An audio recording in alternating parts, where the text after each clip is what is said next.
chicos, te saluda tu profesor Gustavo Salazar y hoy vamos a ver el segundo tema de este curso de física y el tema es análisis vectorial. Así que vamos a empezar este temita mencionando que un vector es una flecha. Esa flecha se va a simbolizar con una letra mayúscula y una pequeña flechita hacia arriba para poder indicar que estamos trabajando con un vector. Todo vector, toda flecha, posee un módulo y una dirección. Algunos textos le agregan y sentido. ¿Por qué? Porque como es una flecha tiene una colita que se le llama origen y tiene una cabecita que se le llama extremo. Aunque en geometría se le llama saeta, pero esa es otra cosa. Entonces, hacia donde apunta el extremo se le llama sentido, porque a la dirección se le considera la recta por donde pasa la flecha. Y esa dirección se puede medir de distintas maneras. Esta flecha se va a trabajar en el famoso plano cartesiano. Y recordemos pues que el plano cartesiano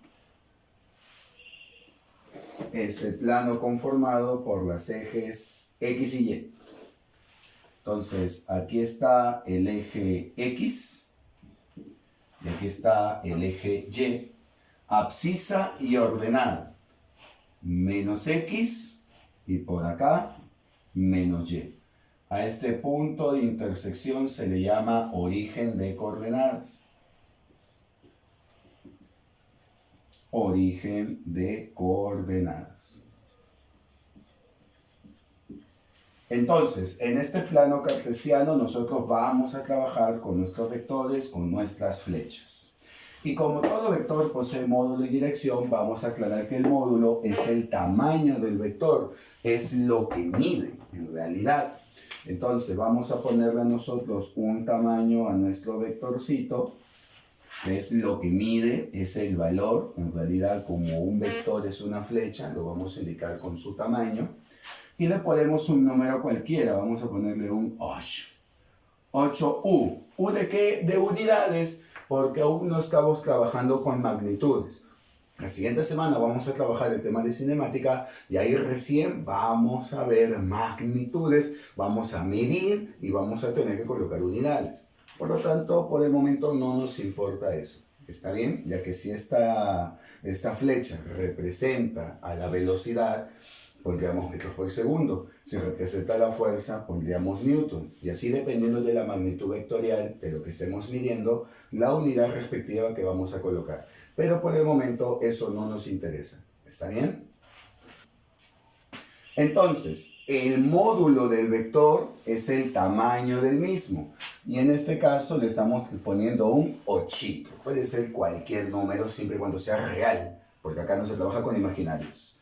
Ahora, para denotar que estamos indicando el módulo, se coloca dos barritas al costado de la letra mayúscula con su flechita. O en algunos casos también es válido colocar la letra mayúscula pero sin la flecha. Eso también indicaría el módulo del vector, ¿ya?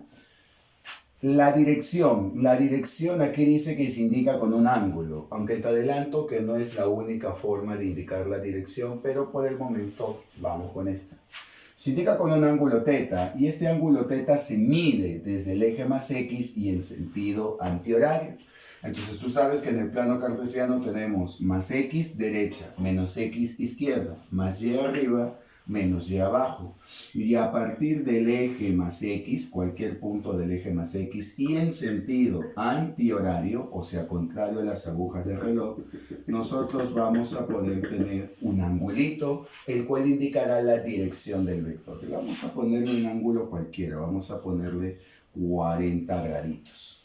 Entonces la dirección del vector será 40 grados. Y si no te quedó muy claro, vamos a colocar un ejemplo. Yo por acá tengo al plano cartesiano, XY, y por acá vamos a colocar a nuestro vector, vector B. Y yo te voy a indicar que la medida de este ángulo de aquí vale, vamos a ponerle 30 grados.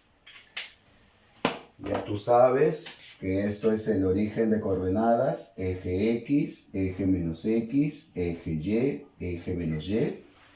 Y tal y como dice arriba, ¿no? La dirección se indica con un ángulo el cual se mide desde el eje más X y en sentido antihorario. Todo él sería la dirección del vector B. ¿Y cuánto medirá la dirección del vector B? Tú debes de saber, de acá hay un ángulo de 90, ¿no? Todo esto es la dirección del vector B.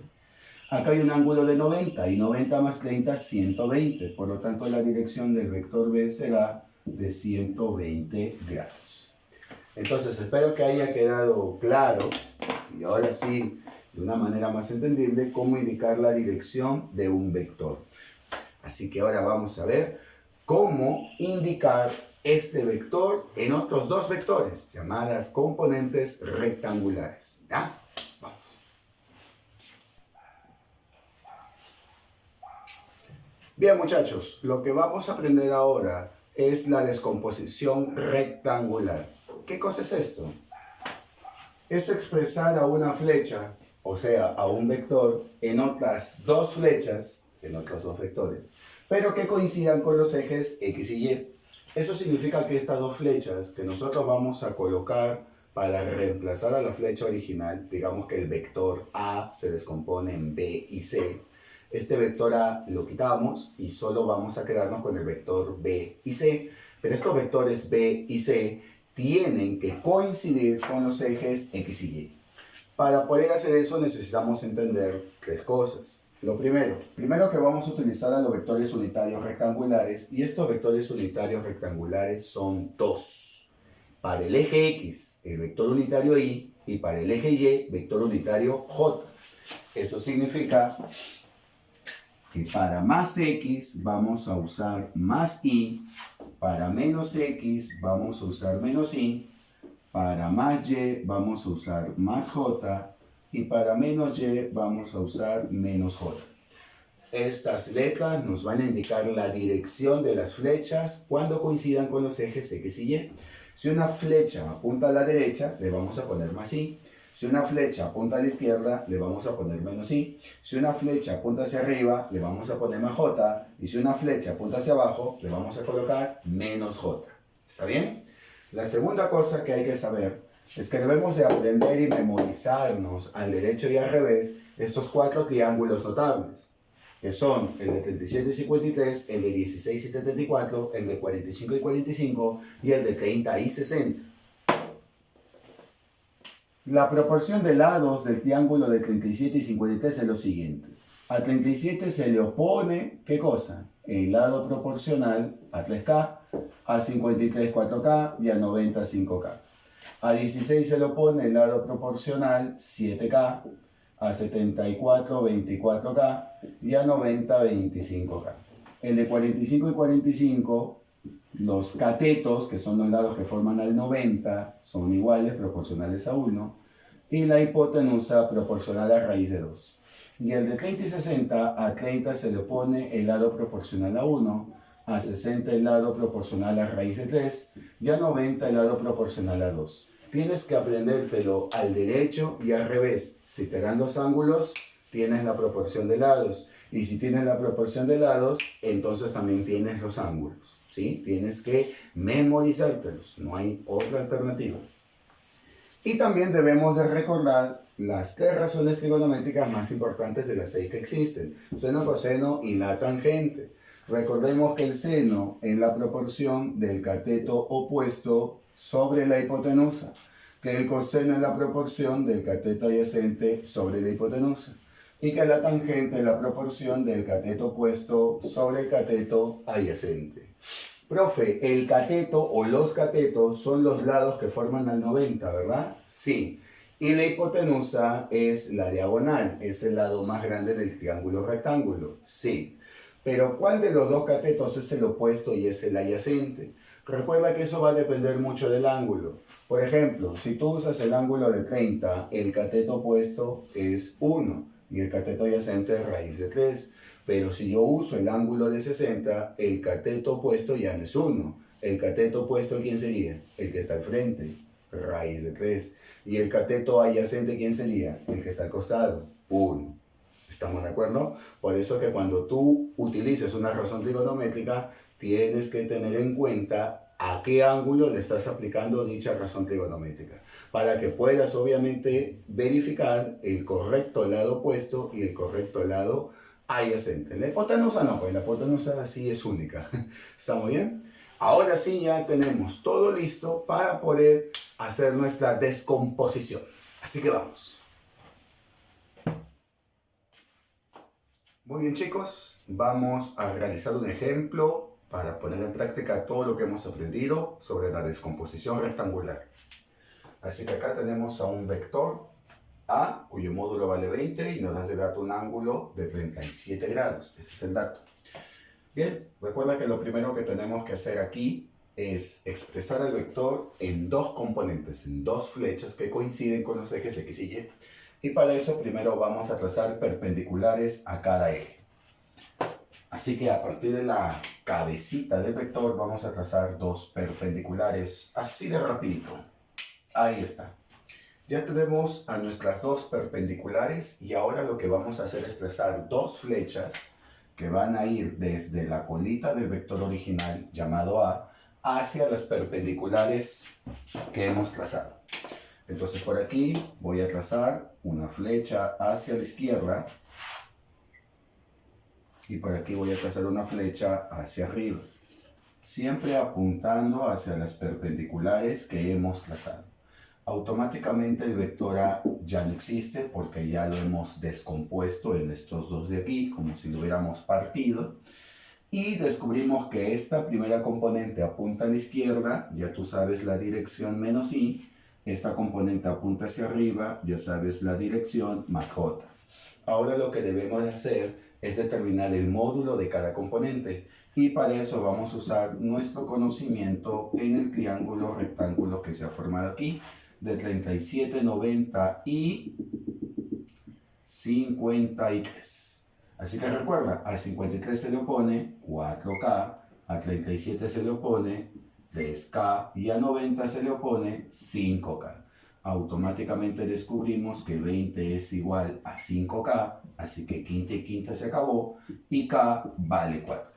Como K vale 4, nosotros ya podemos determinar el módulo de cada vector. Por ejemplo, esta flecha que apunta a la izquierda vale 4K, pero como K vale 4, 4 por 4 me va a dar 16.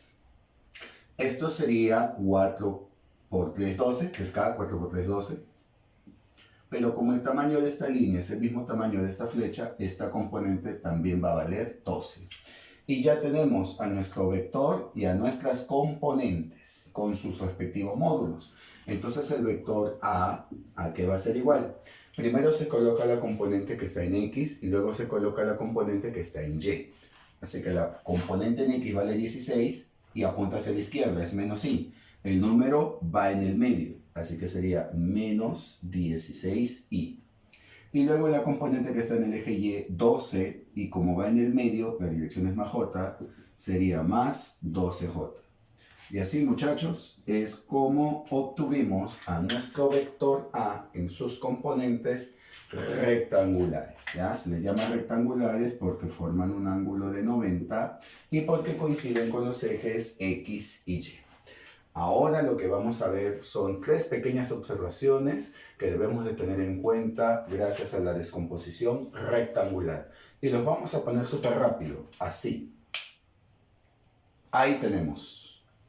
Tres observaciones. La primera, cuando no se conoce el ángulo, porque recuerda que siempre te van a dar un ángulo para que tú puedas determinar, conociendo los triángulos notables, los 4 que te hemos mencionado, pues conozcas la proporción de lados y puedas determinar el módulo correcto en cada componente.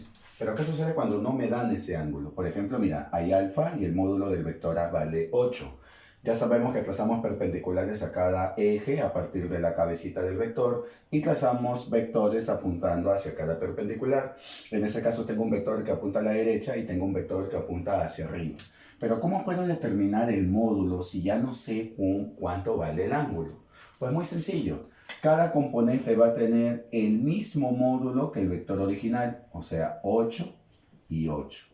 Pero le vamos a tener que multiplicar a uno de ellos por el seno de alfa y al otro por el coseno también de alfa. La pregunta sería, ¿a quién le multiplico por seno y a quién le multiplico por coseno? Pues hay una memotecnia muy sencilla y es que la componente que esté al costado del ángulo se le va a multiplicar por coseno de alfa. Así que por descarte la otra componente se va a multiplicar por el seno de alfa. Y así nosotros vamos a poder determinar el módulo de cada componente en función de senos y cosenos. La segunda observación nos dice, cuando tienes pares ordenados, porque recuerda que en el plano cartesiano es un conjunto de pares ordenados, cada punto tiene dos componentes, donde la primera componente es para X y la segunda componente es para Y. Acá también la primera componente es para X y la segunda componente es para Y. Y nosotros vamos a determinar a este vector, le estoy poniendo vector B1, restando la cabeza menos la cola. La cabeza en este caso sería el punto B y la cola sería el punto A. Así que nosotros vamos a restar. Mi vector B1 va a ser igual al punto B menos el punto A. Así que vamos a reemplazar. Mi vector B1 será punto B 6,8 y el punto A menos 3,2. Y nosotros vamos a restar en parejas. O sea, vamos a restar X con X y vamos a restar Y con Y.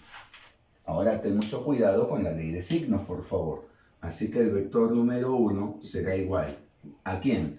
A 6 menos 3. Menos 3. Y menos por menos me da más. 6 más 3 me da 9. Luego tengo 8 menos 2. 8 menos 2. Y 8 menos 2 me da 6. Como tú ya sabes, la primera componente le corresponde a X y la segunda componente le corresponde a Y. Por lo tanto, el vector unitario de X es el Y y el vector unitario de Y es la J. Así que mi vector B1 quedó simplemente 9Y más 6J. Y así es como nosotros, con pares ordenados, también podemos expresar a nuestro vector en Y y en J. Ahora viene la tercera observación y para mí una de las más importantes. Si nuestro vector ya está expresado en Y y en J, el módulo del vector se puede calcular aplicando el famoso teorema de Pitágoras. Sí, raíz cuadrada de A al cuadrado más B al cuadrado. O sea, raíz cuadrada de cada componente del vector elevado al cuadrado. Ahora, cuando las componentes son muy grandes, sí se puede, se factoriza. Lo ponemos por acá. Sí se puede, se factoriza. ¿Para qué? Para que las componentes I y J tengan números más pequeños y así nosotros poder aplicar el teorema de Pitágoras de una manera más sencilla y más rápida. Así que chicos, esto es la descomposición rectangular. Ahora vamos a ver algunos ejemplitos de cómo calcular el módulo y cómo es esto exactamente de factorizar. Y vamos a pasar a enseñarte también las siguientes dos formas de cómo medir la dirección de un vector, porque con el ángulo no es la única forma. Existen otras dos maneras y te lo voy a mostrar a continuación. Vamos. Bien muchachos, vamos a calcular el módulo del siguiente vector y nos dice A igual a 34i menos 51j. Y obviamente para calcular el módulo de un vector expresado en y en j vamos a tener que aplicar el teorema de Pitágoras. Pero el detalle está en que los números son muy grandes. Elevar al cuadrado 34 y 51, luego sumarlos y después sacarle raíz cuadrada, pues va a ser un poco complejo. Así que vamos a aplicar el criterio de factorizar. ¿Y qué crees que vamos a poder factorizar aquí? ¿No te has dado cuenta? 34 es 17 por 2 y 51 es 17 por 3. Así que yo puedo factorizar el 17 y me va a quedar 2i menos 3j. ¿Estamos de acuerdo? Entonces, si yo quiero calcular el módulo del vector A, 17 no está expresado en y en j, queda como 17. Pero 2i menos 3j es la parte en donde vamos a aplicar el teorema de Pitágoras. O sea, por la raíz cuadrada, porque acá hay un por, de 2 elevado al cuadrado más menos 3 elevado al cuadrado. Seguimos operando, pero mira lo sencillo que se acaba de hacer.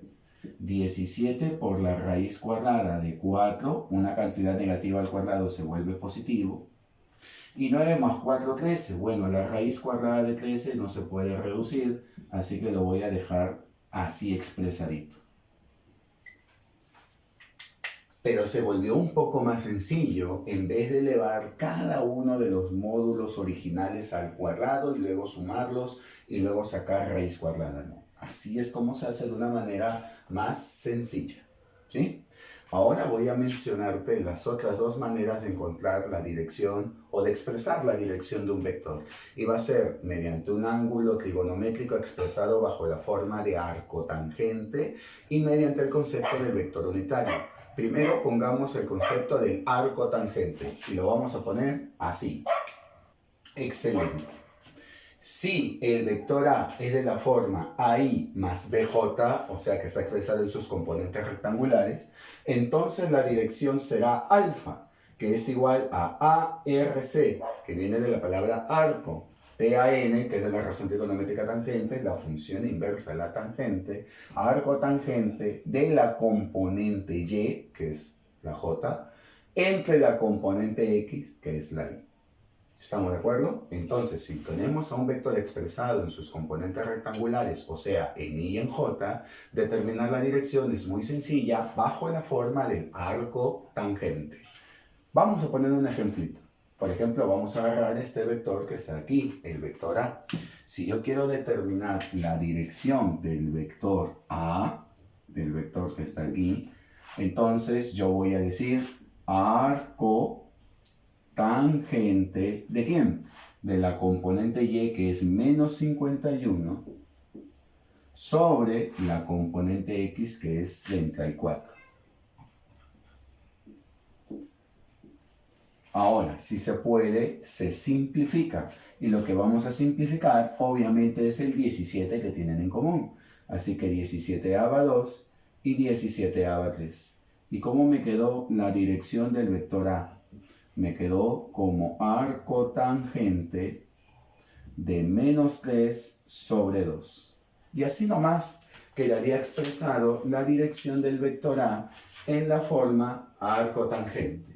Ahora vamos a hablar de la tercera forma, del vector unitario. Pero déjame escribírtelo aquí, ya sabes, con la magia del internet, así. Bien. Y aquí tenemos al vector unitario, y el vector unitario dice que es un pequeño vector que nos indica la dirección. Yo tengo una flecha, un vector A, su vector unitario será un pequeño vector que me va a indicar la dirección de esta flecha A. Y así cada flecha tendría su propio vector unitario. ¿Ya? Solo que no se coloca, pero se sobreentiende que está ahí. El vector unitario, como dice acá, se va a calcular dividiendo al vector entre el módulo de dicho vector. Por ejemplo, queremos calcular el vector unitario de este vector A. Entonces, si queremos calcular el vector unitario de ese vector A, eso va a ser igual al vector, que será 34i menos 51j, y lo vamos a dividir entre su módulo que vale 17 por la raíz cuadrada de 3. 17 por la raíz cuadrada de 3. Entonces acá lo que vamos a hacer es simplificar el 17. 17, 17, 17. Recuerda que queda 2 y recuerda que queda 3. Por lo tanto, el vector unitario de A nos va a salir 2i menos 3j sobre la raíz cuadrada de 13. Y así nomás lo vamos a dejar expresadito. ¿Ya? Una cosa muy importante que hay que aprender de un vector unitario es que el módulo de cualquier vector unitario siempre será 1. Siempre. Y aparte que como es dirección, no tiene dimensiones, no tiene unidades.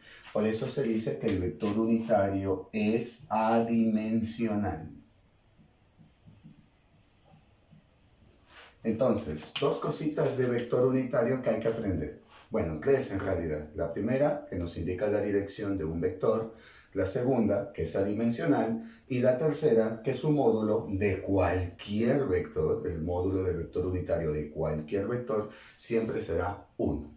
Y ahora sí, muchachos, ya estamos listos para poder enfrascarnos en las dos operaciones de vectores, suma y resta vectorial. Así que vamos a empezar con la suma vectorial.